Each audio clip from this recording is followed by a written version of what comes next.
तारीख पर तारीख, तारीख पर तारीख। डायलॉग फिल्मी है। ये डायलॉग मध्य प्रदेश की सत्तारूढ़ बीजेपी पार्टी पर इस वक्त बिल्कुल सटीक बैठता है। इस साल जनवरी महीने में बीजेपी के नए प्रदेश अध्यक्ष का ऐलान होना था, लेकिन पूरे 6 माह बीत चुके हैं और पार्टी फैसला नहीं ले पाई है। लगातार सत्ता में रहने के कारण पार्टी में दावेदारों की फेहरिस्त लंबी है, लेकिन आला कमान जानता है कि संगठन और सरकार में समन्वय के साथ कार्यकर्ताओं का सम्मान ही अगले चुनाव में उनकी जीत तय कर सकता है। इसलिए हर स्तर पर राय शुमारी हो चुकी है, लेकिन फैसला दिल्ली सल्तनत को लेना है। मध्य प्रदेश के बीजेपी चुनाव प्रभारी धर्मेंद्र प्रधान के आने से कयास लगाए जा रहे हैं कि 10 जुलाई से पहले मध्य प्रदेश बीजेपी अध्यक्ष के नाम पर मोहर लग जाएगी। इसमें कुछ महिला नेत्री भी बीजेपी अध्यक्ष की दौड़ में है। संघ की पृष्ठभूमि में आए वीडी शर्मा ने मध्य प्रदेश बीजेपी के प्रदेश अध्यक्ष का काम संभाला था। इस दौरान बीजेपी ने उपचुनाव में जीत हासिल कर सरकार बनाई। 2023 का विधानसभा चुनाव जीता। 2024 में सभी लोकसभा सीट जीतने का रिकॉर्ड भी बनाया। अब एक बार फिर बीजेपी में प्रदेश अध्यक्ष को लेकर रेस रफ्तार पकड़ चुकी है और मैदान में इस वक्त हर तरह के दावेदार मौजूद हैं।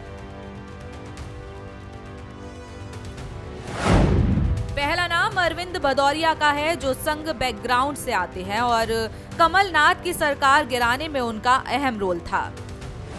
पार्टी यदि ब्राह्मण चेहरे पर दाव लगाना चाहेगी तो वीडी शर्मा को फिर से अध्यक्ष की जिम्मेदारी सौंप सकती है, क्योंकि उनके कार्यकाल में पार्टी ने बूथ स्तर तक कई बड़े कामों को अंजाम दिया था।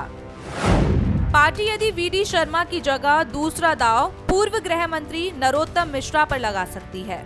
लंबे समय तक मंत्री रहने के उनकी प्रदेश के सभी क्षेत्रों में अच्छी पकड़ है। ब्राह्मण चेहरे के तौर पर तो वो सबसे ताकतवर नाम है।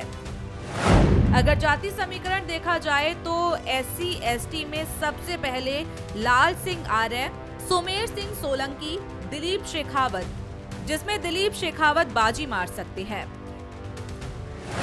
रेस में बैतूल से विधायक हेमंत खंडेलवाल का नाम भी है। इसकी बड़ी वजह है कि संगठन अगले 3 साल ऐसे नेता को प्रदेश की कमान सौंपना चाहेगा जो सरकार के साथ समन्वय बनाकर चले, साथ ही कार्यकर्ताओं के साथ सतत संवाद बना रहे।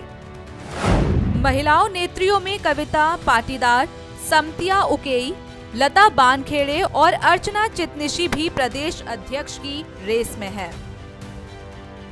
और जिस तरह से जीतू पटवारी के नेतृत्व में कांग्रेस में गुटबाजी बढ़ी है, इन कांग्रेस की मुलाकातों से और बढ़ने की संभावना अधिक है। आने वाले दिनों में प्रदेश अध्यक्ष को लेकर कुछ फाइट चल रहा है। भाजपा में संगठन पर वो पूरी उत्साह से अपनी पद्धति के अनुसार चल रहा है। जल्द ही जैसे ही हमारे चुनाव अधिकारी का कार्यक्रम घोषित होगा, उसके बाद यह प्रक्रिया भी पूरी पारदर्शिता से पूर्ण होगी और हमारे यहाँ जो चुनाव की प्रक्रिया है वो संपन्न होगी। भाई साहब, एक बड़ी चूक सीएम के काफिले को लेकर सामने आई है लखनऊ में।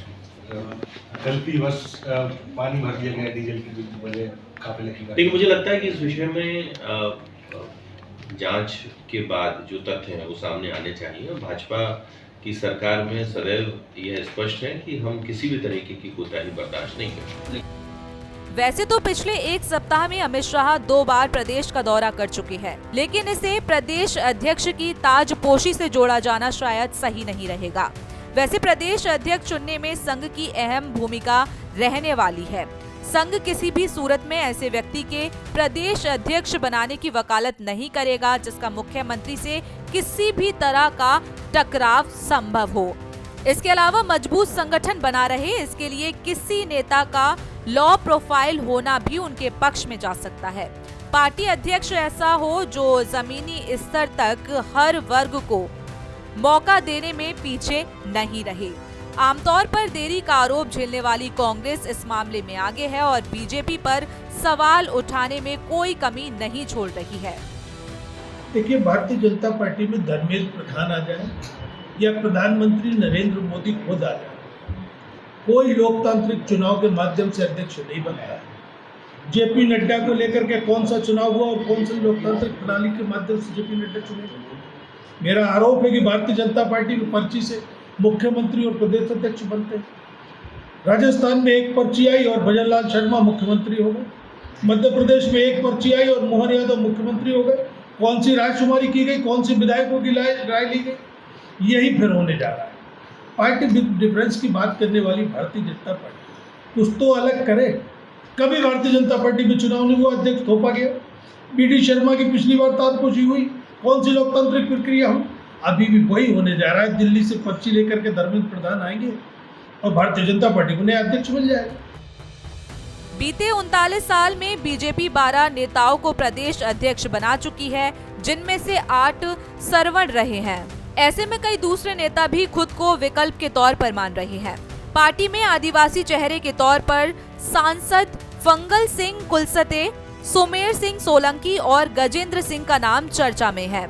वैसे लगातार सत्ता में रहने के कारण बीजेपी के सामने चुनौती अपने इस गढ़ को मजबूत बनाए रखने की है और इसलिए ही पार्टी बेहद सोच समझकर फैसला लेना चाहेगी। Bureau report, prime news.